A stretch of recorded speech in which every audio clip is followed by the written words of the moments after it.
Welcome to the Tech Egg. Don't get scrambled. Enjoy the video.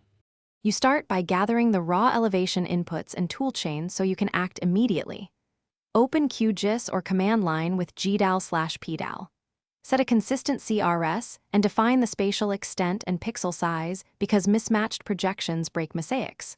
Once done, choose output format, GeoTIFF is standard, and decide on target resolution. Finer resolution increases file size. Make sure your data are cleaned. Remove outliers and fill voids before proceeding to interpolation or rasterization. Now you create the DEM raster from point clouds or contours. Use PDAL or GDAL to rasterize. Select gridding method, IDW for sparse data, CRYGing for statistically robust results, because method affects accuracy.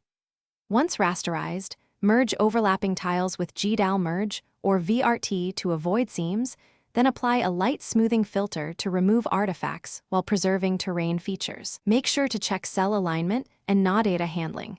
Correct them before running derived calculations like slope or aspect. Finish by exporting the DEM with complete metadata so others can reuse it. You should embed CRS, pixel size, and no data value in the GeoTIFF header. Then run validation against ground control points and compute RMSE to quantify accuracy. Once validated, compress or tile the DEM for delivery. If you encounter seams, spikes, or unexpected offsets, reproject datasets into a single CRS and reinterpolate affected areas. This usually fixes alignment and artifact issues quickly.